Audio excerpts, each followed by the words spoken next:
Well, good afternoon, everyone. My name is Kimberly Sukalis. I'm with the Lister Hill Center for Health Policy.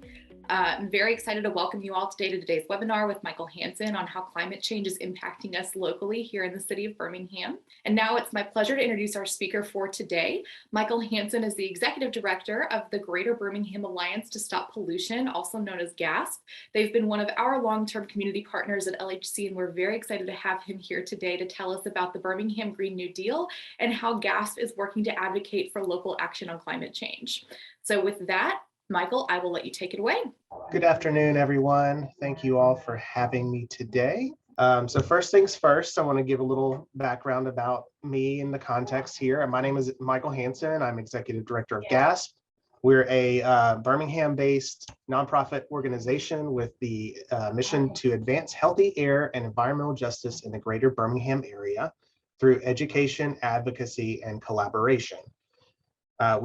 We were formed in 2009 as Alabama First and changed our name in 2010 to GASP to honor a group called the Greater-Birmingham Alliance to Stop Pollution that was formed in the 1960s and 70s to combat Alabama and Birmingham's.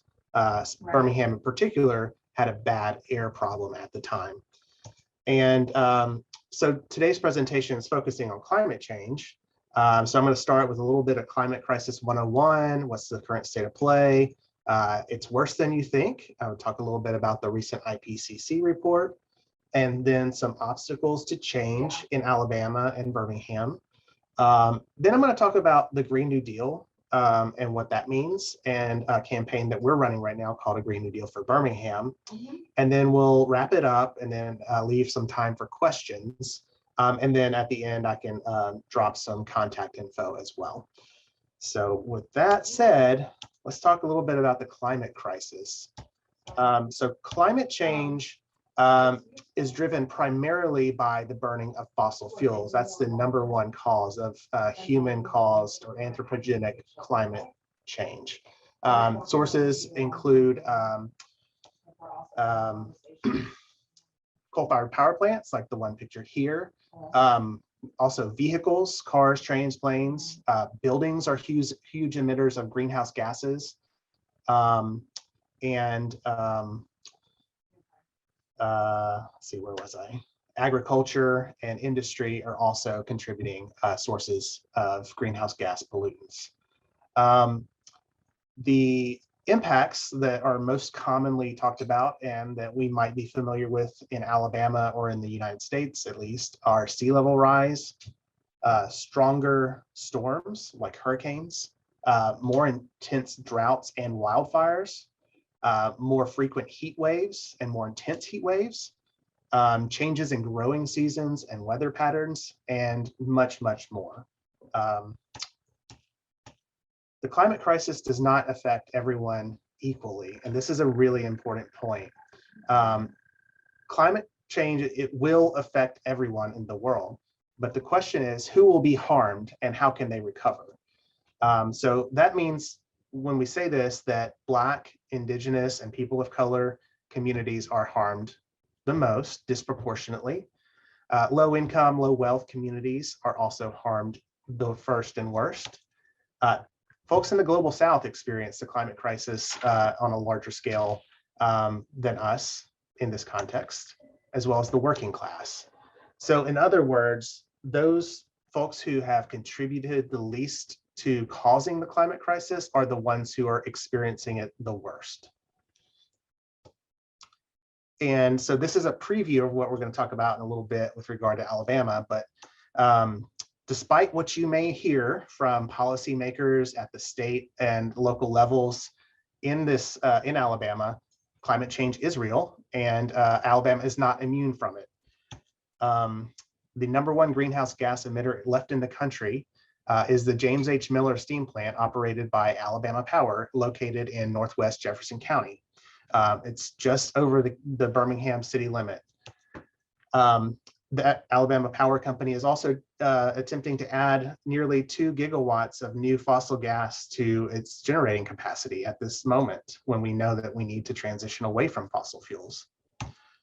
The power company ranks dead last in energy efficiency among the nation's top utility companies and charges the nation's highest, highest at the time when it was passed, capacity reservation charge, or what I like to call a sun tax. Again, we'll talk a little bit more on that later. This is a photo of New Orleans, Louisiana after Hurricane Katrina. 80% of the city was flooded as a result of that hurricane, and the hardest hit neighborhoods were the Black and low-income neighborhoods. So climate change, it's worse than you think. The IPCC report has been in the news lately, and what that means is the Intergovernmental Panel on Climate Change. That's a UN formation that issues periodic reports and assessments pertaining to climate change. The most recent draft was released last week, and it was drafted by 270 researchers from 67 countries. So a lot of eyes on this, a lot of expertise went into drafting this assessment. And Antonio Guterres, the Secretary General of the UN, called it an atlas of human suffering and damning indictment of failed climate leadership. I can't think of stronger words that could compel us to urgent action locally and globally. The report says that we need to escalate our climate actions very quickly over the next decade. The report says the world faces unavoidable multiple climate hazards over the next 2 decades, with global warming of 1.5 degrees Celsius or 2.7 degrees Fahrenheit. And that's what the path we're on. We're on the path to exceed that, in fact. So even temporarily exceeding this warming level will result in additional severe impacts, some of which will be irreversible. Risks for society will increase, including infrastructure and low-lying coastal settlements, all of which pertain to Alabama. Southern communities in particular will suffer the largest loss of GDP, face higher rates of mortality due to climate-related disasters and weather patterns, increase in energy consumption, and increase in the percentage of high-risk labor compared to other parts of the US and global northern communities. This comes from a couple of groups that we work very closely with called the Southeast Climate and Energy Network and People's Justice Council. They went through the IPCC report and did an analysis of how it relates to Alabama and the South. And so this is really key to understanding how bad it could be for us. Out of the 12 southern states, they said, 9 have coastlines that are being quickly eroded by the climate crisis, which is creating a situation in which water is a threat to the health and preservation of our communities and exacerbating existing social injustices.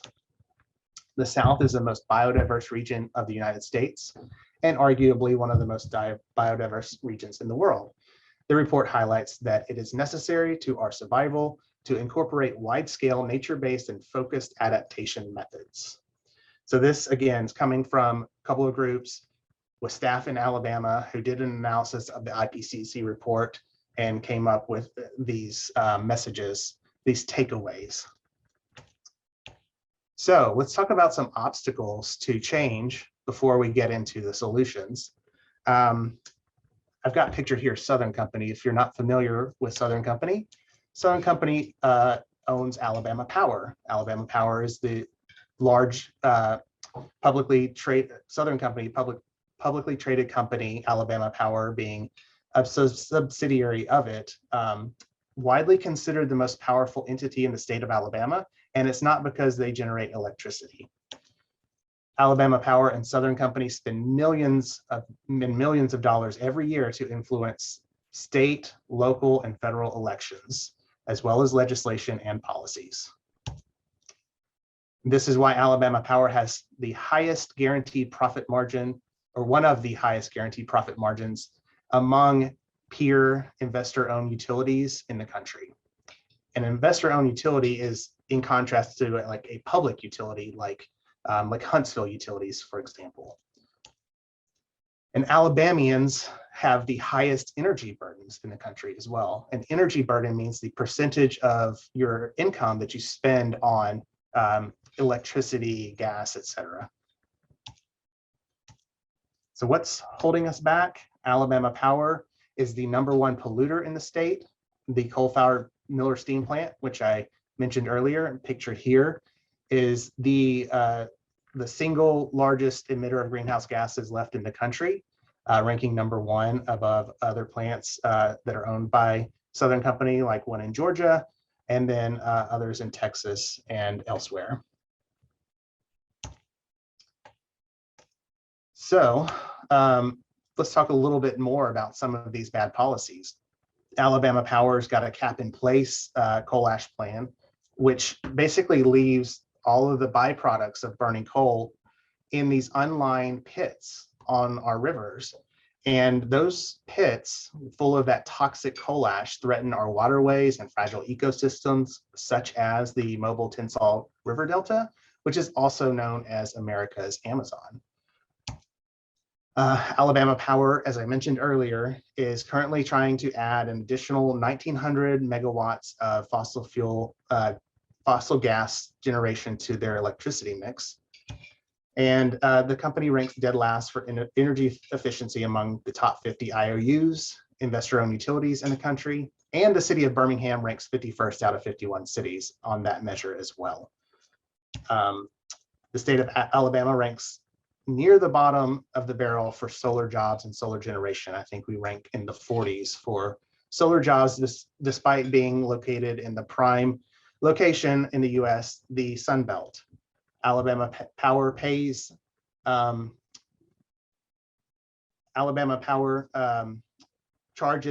$5.41 per kilowatt per month to generate electricity, for customers to generate their own electricity.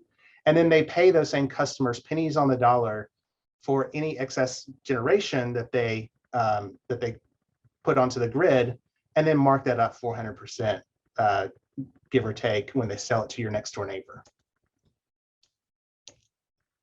And last but certainly not least, when it comes to obstacles, is the Alabama Power, or rather Alabama Public Service Commission, made up of 3 individuals who are elected on a statewide basis every couple of years in staggered terms. Jeremy Oden, Twinkle Kavanaugh, who is president of the commission, and then Chip Beaker. They are the ones who approve the rates that pass on those high energy burdens to Alabama consumers, and they are also the ones that approve Alabama Power's tops in the nation ROE or profit margin. So let's talk a little bit about one concept for addressing the climate crisis, the Green New Deal. So what is the Green New Deal? The Green New Deal came from years of advocacy and brainstorming and policy conception years ago, but it became mainstream in 2019 when a group of young activists formed Sunrise Movement and worked with a newly elected representative named Alexandria Ocasio-Cortez, or AOC, as well as Ed Markey in the Senate, longtime senator and representative from Massachusetts, with the goal of stopping climate change and creating millions of good jobs in the process. In 2018, Sunrise organizers started campaigning for a federal Green New Deal. And then in 2018, after the midterm elections, it was introduced to the public. And then in 2019, it was presented as a resolution in the US Congress. That resolution laid out by AOC and Ed Markey had 5 main goals. The first, net zero greenhouse gas emissions, or what some of us refer to as a just transition away from fossil fuels. Creating millions of good, high-wage, clean economy jobs. Investing in sustainable infrastructure and industry. Securing for all people clean air and water, climate and community resiliency, healthy food, access to nature, and a sustainable environment. And finally, promoting justice and equity by preventing future and repairing historic oppression. So before I move on, I did want to mention that a lot of times we hear climate change discussed in the context of carbon emissions, and it's just a carbon problem. Well, that's not true. Climate change is not just a carbon problem. Carbon dioxide and other greenhouse gases drive climate change, but it's much more complex than that. It's really a systemic and political challenge. Our economic and political systems prioritize profits over people, and the climate crisis intersects with the environment, racism, and the economy. So environmental justice, racial justice, and economic justice. It threatens the health and safety of everyone in every ecosystem.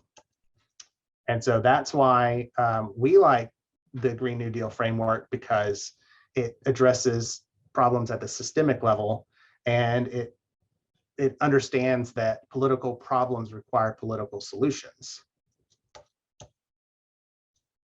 So importantly, the Green New Deal is not just one thing. It is many things to many different people. Oftentimes when you hear, especially on like talk radio or news programs, or people, or especially when they're deriding the Green New Deal, they're probably talking about the federal resolution introduced in the House. And that's all well and good, but local and regional organizations have also been pushing for Green New Deal type policy packages for many years, even predating the Green New Deal. My slides are frozen. Okay. A loose coalition of organizations in Alabama put together at UAB, in fact, in 2017, a conference called Renew Alabama, and followed that up in 2019 with an environmental justice tour that stopped in Huntsville, Mobile, Montgomery, and other cities across Alabama. The Renew Alabama platform, in fact, corresponded almost verbatim to those 5 issue areas that we touched on earlier that are named in the federal resolution. And it gave way to things like the Gulf South for Green New Deal initiative, which is a regional southern formation of the 5 Gulf South states, plus the territory of Puerto Rico, as well as another initiative called Southern Communities for a Green New Deal. And in both of those cases, what those formations are doing is defining for themselves what a Green New Deal means for their region. So with the Gulf South for a Green New Deal, we're saying, okay, what is it that we need in the South, in the Gulf South in particular, that is unique to us? And we've put together a policy platform, and now we're trying to implement it. Same thing with the Southern Communities for a Green New Deal, which is a larger 13-state formation. And then there's also Red, Black, and Green New Deal based in African liberation, Black liberation. Here's a photo from the Renew Alabama conference that we hosted at UAB. You may recognize that wall from Lister Hill building. And you can see where some of the folks came from for the conference. They put themselves up there: Springville, Huntsville, Montgomery, Mobile, and so on. So we had a fun little time there. I've already mentioned the Gulf South for a Green New Deal and Southern Communities for a Green New Deal. So just to reiterate, the Green New Deal is a framework. It is a concept, it's an idea, it's a vision for tackling climate change in a just and equitable way. It is not one thing or one policy or one bill. So that brings me to local action. What we're doing at GASP is we're proposing a Green New Deal for Birmingham. And so what this looks like is creating our own vision and plan for addressing climate and environmental justice in the Magic City. The spirit of our campaign is just like the other formations I mentioned, like Gulf South for Green New Deal. We're values-driven, people-centered, and community-led. We emphasize local solutions that match the scale of the climate crisis and are achievable for us in Birmingham. So we're not looking at federal issues. We're looking at what we can do here on the ground in Birmingham. We've come up with 6 buckets or pillars to describe and organize our work. Those are clean air and water, responsible energy, transit justice, sustainable development, equitable investment, and transparent government. These are the things that we identified that we can address in Birmingham that can create the conditions for a just and equitable climate plan. So everyone's voice is important in this process, and that's why I said we're people-centered and community-led. No one's is more important than the other, but this is a bottom-up grassroots-led movement. We have plenty of top-down initiatives in the city, state, and country. So we're doing it people first. So with that said, our campaign is not a place to uplift or amplify elected officials, the politically connected and powerful, wealthy families and individuals, large corporations, powerful lobbyists, or other powerful moneyed interests. Their voices are already heard, and that we call that the status quo. It's fine, they're welcome to contribute, but this is for the people, for the masses. I hate using the word enemy, but it's a fun phrase, so I use it anyway. But I wanted to highlight the fact that we have some obstacles in the form of fossil fuel companies that share tactics across states and across corporations. So I wanted to go through these really quickly. They tend to, and this comes from the NAACP, they've done actual research on this, and they found 10 common tactics that are shared across fossil fuel companies and utility companies. And those include investing in efforts that undermine democracy, financing political campaigns and pressuring politicians, funding scientists and scientific research institutions to publish biased research. They use the messaging that government regulations hurt the economy and low-income communities consistently, deny or understate the harms polluting facilities cause to people in the environment. We'll often hear that from defenders of Alabama Power that the Miller Steam Plant has reduced pollution, and isn't that great? That's not good enough.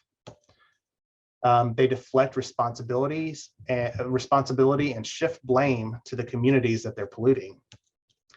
And importantly, this is my favorite one, they co-opt community leaders and organizations and misrepresent the interests and opinions of communities. We see this quite a bit in Alabama. They exaggerate the level of job creation and downplay the lack of quality and safety in other jobs. And they praise false solutions while claiming that real solutions are impractical, impossible, or harmful to BIPOC and poor communities.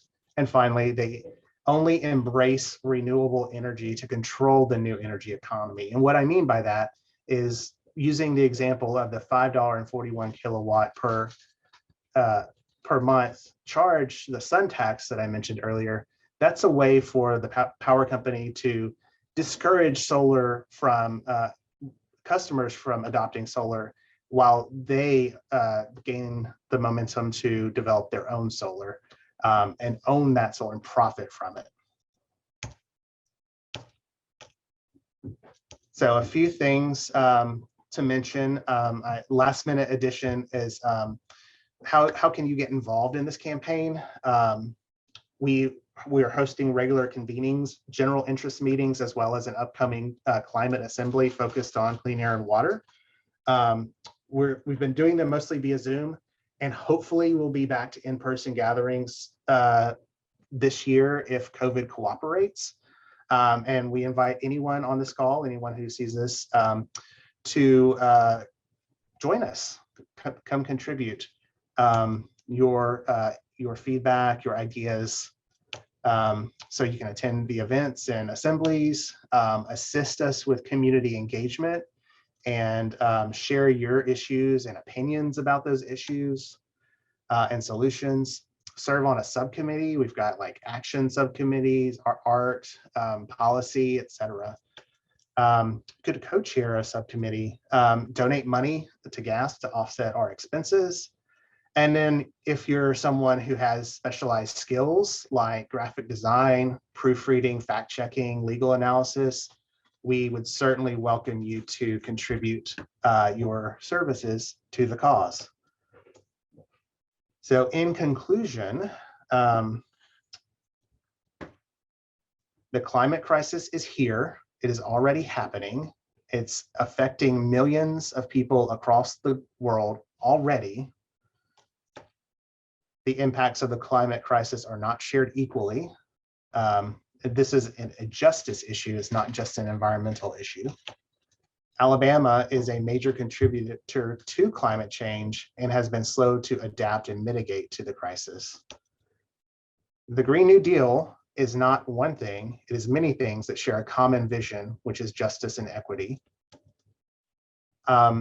A better world is possible if we try, and we must try. The science tells us we must try. The IPCC report tells us we must try, and that we're running out of time.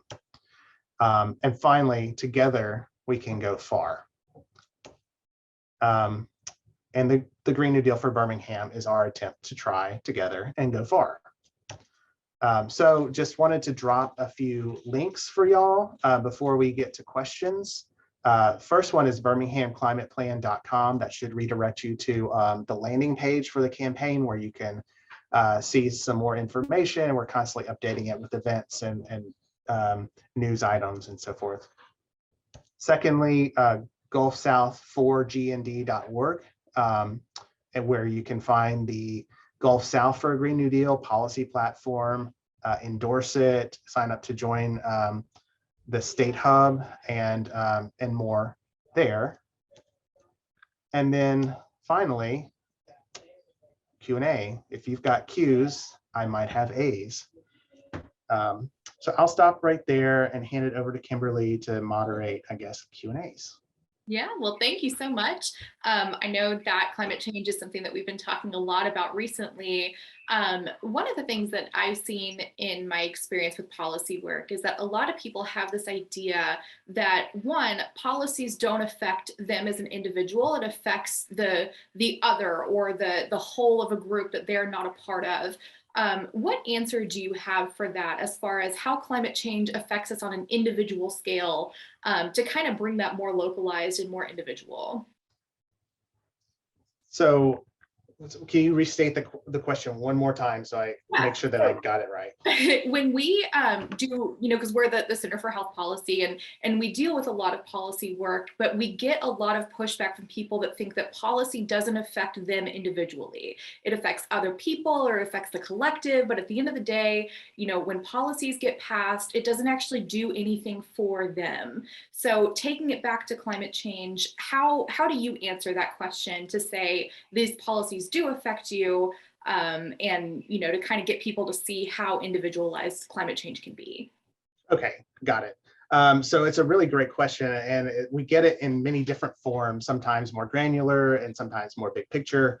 But I think what I always like to start with is the things that we're working towards, this better world that I mentioned that's possible, all center around, like I said, justice and equity, and that benefits everyone.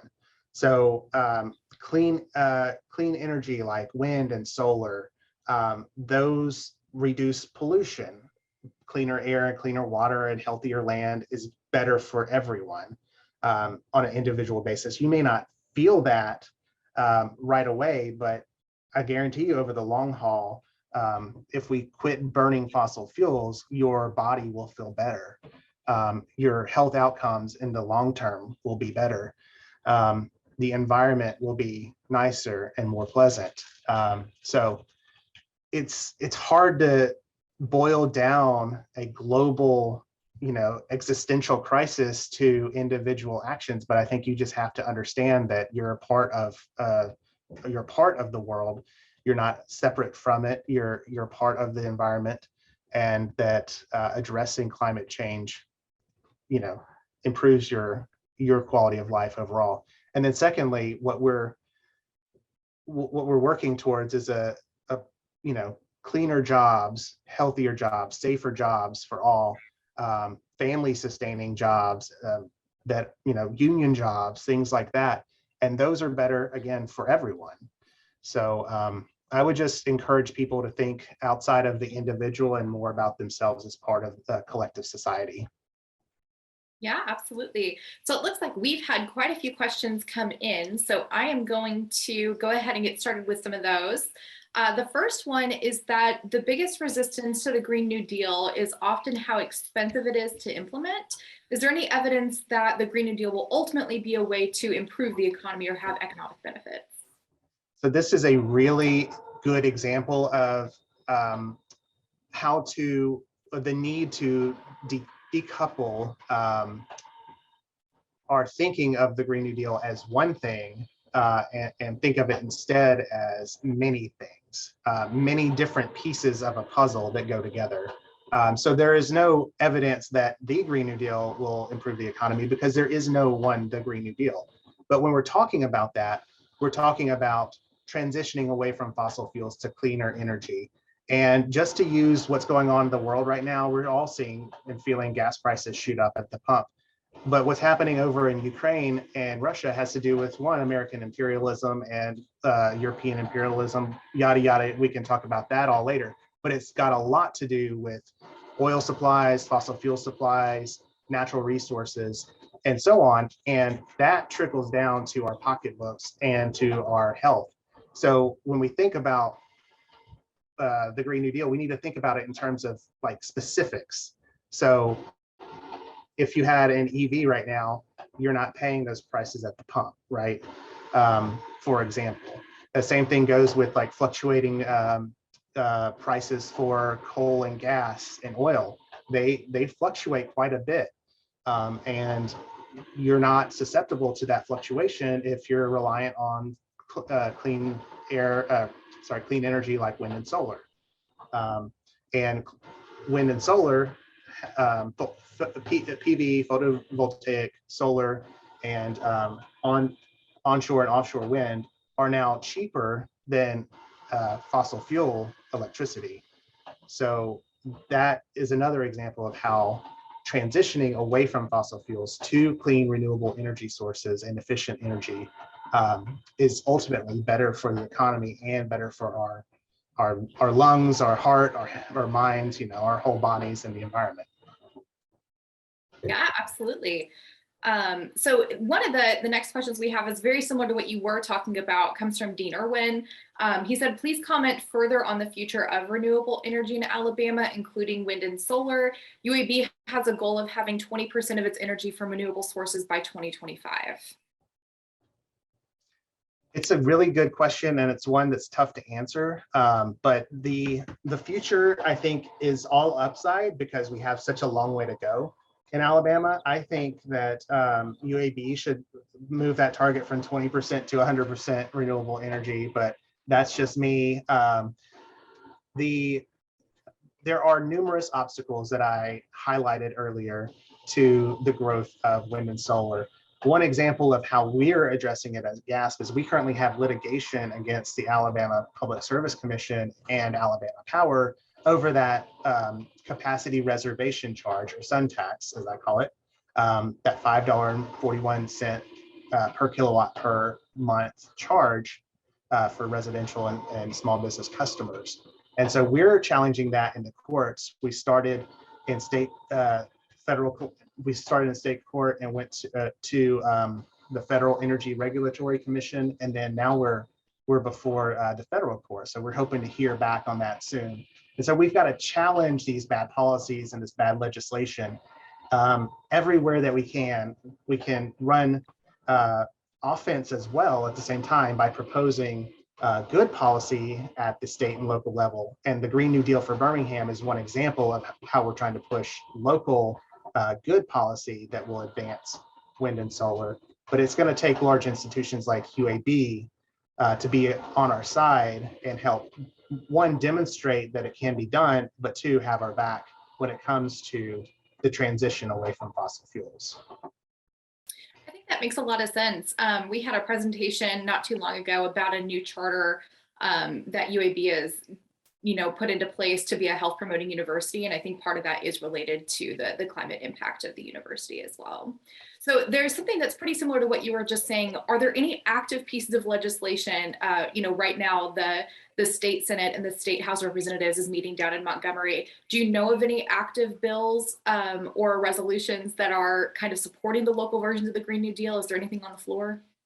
I think the one thing that I'm hopeful about, it's not directly related, but it is tangentially tied to this conversation, is our friends at Alabama Rivers Alliance have put together a resolution that seeks to ensure that federal dollars coming from the bipartisan infrastructure bill that was passed last year, which contains a lot of provisions for funding that will advance climate and environmental causes, to make sure that those funds follow the principles of the Biden administration's Justice 40 initiative, which is that it will trickle down to impacted communities first and most, and that the funds will be distributed transparently with an eye towards justice and equity. And so I'm really hopeful that that bill, that resolution, will move forward, and that there will be a commission set up to make sure that that happens. But there are no bills this session that I'm aware of that we haven't put any forward, and I'm not aware of any that specifically address energy in Alabama. Gotcha. Just for anybody that is not aware, the LHC actually produces a publication called Policy Watch, where we watch legislation that's coming through. And I had not heard of any either. But as we hear of them, Michael, if you want to send them our way, we'll definitely make sure that those are up there for people that want to stay informed. So there's another question that kind of goes off of that same thought process, which is that climate change has historically been a partisan issue. So how can Alabama hope to make strides in climate change legislation when it doesn't seem to be a priority for elected officials here? That's a very loaded question for you. It's a very loaded question. And to be clear, I just have to add this disclaimer before talking about anything political. GASP is a 501c3 nonprofit. We can't get involved in elections or ballot initiatives, things like that. So we try to stay above the political fray, but while understanding that these political problems have political solutions. So we try to find our spots. So with that disclaimer out of the way, the first thing is we have to elect better people who know what the heck they're talking about. That's one. I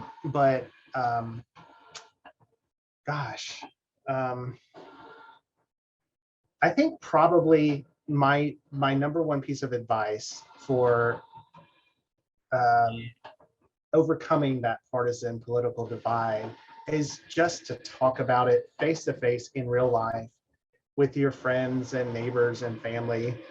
First of all, you're going to have a much better conversation in real life than you're going to have on social media or over email or Slack or whatever you're using. But second of all, social science research shows that talking about climate change is the number one driver to get people to move from either denial or apathy to concern and action. So that's probably the number one thing that I think people, in the audience can do to move the needle there. Yeah, the very first seminar that we held in our climate change series this year was actually how to talk about climate change. We brought in a social scientist as a communication scholar. Ironically, he's also doing an event tomorrow for anybody interested through ARC IRC. His name is Adam Brooks, and you can see his event on campus calendar through UAB. But that was one of the things that he said as well, which is that when we're having conversations, the nonverbal cues really are correlative to making sure that we have effective conversations when we're talking about difficult topics like that. So something that we've heard before in this series this semester. So the last question we have, if anybody else has any others, feel free to go ahead and put those in the chat box so we can make sure Michael has time to answer them. But Stephanie asked, how do we hold large corporations accountable? Oh goodness, Stephanie, there are so many ways that you could do that. I think one of the most impactful ways is probably to join an organization like GASP or an organization like Energy Alabama or Southeast Climate and Energy Network, who I mentioned earlier, the People's Justice Council, who I mentioned earlier. Those organizations are doing the heavy lifting of holding corporations and politicians accountable. And by pulling ourselves together, we can do a lot more than we can as individuals. But then you can also do things like, contacting the CEO of Alabama Power and saying, I don't really appreciate your energy policies. What are you doing to address climate change? Or it could be, smaller things like just writing a letter to your legislator and about corporate accountability and in the climate crisis, because holding corporations accountable polls well across the political divide, across the political spectrum. So looping your congressperson in and letting them know that, hey, something's amiss here. I want you to look into this. There's something I want to talk about is a great way. But I think really just pulling together and joining these organizations, like I mentioned earlier, all the ways you can get involved in the local Green New Deal campaign. That's a great way of showing like how together we can do more. And I just saw something pop up in the chat from Abigail. So earlier when I was showing those slides with the quotes from the report from Southeast Climate and Energy Network and People's Justice Council, I didn't know it at the time, but Abigail's on, and she used to intern at UAB Sustainability. So she just dropped something in the chat. So definitely someone you should connect with as well. Yeah, absolutely. And LHC always does like a written follow-up to all of our seminar series. So we will have her information as well as the websites that you mentioned earlier on that. So if you just go to our primary website that I mentioned earlier and go into publications, then everything that we've talked about in this seminar will be available for people to access there. So I think the last question that I have for you before we kind of close out is when you were talking about renewable energy sources, I was recently in Oklahoma and I was really surprised because there was a massive wind turbine field that we drove through for as far as the eye can see. So Oklahoma has a similar demographic to Alabama. Do you know how states like Oklahoma have successfully merged renewable energy sources into their economy? Well, what's happening in states like Oklahoma is the utility companies there are they're making that change because they're seeing the profitability of their company dependent on transitioning away from fossil fuels. So, Oklahoma, widely known as like an oil state, a fossil fuel state, really, just like Texas to its south. But they have so much wind, it's cheap to generate, so it just makes more sense. And the same is true in Alabama. The problem here, though, is that we've got a larger system, an ecosystem of corruption. And, one of the terms you might hear in these contexts about individual states and individual utility companies is a term called stranded assets. And these are investments that utility companies have made in plants, such as Miller Steam Plant or in other plants. And so they want to squeeze as much profit out of those assets before they transition to solar farms or wind farms. And so that's what's happening here is they're squeezing every last penny out of those resources, out of those assets before they're going to transition.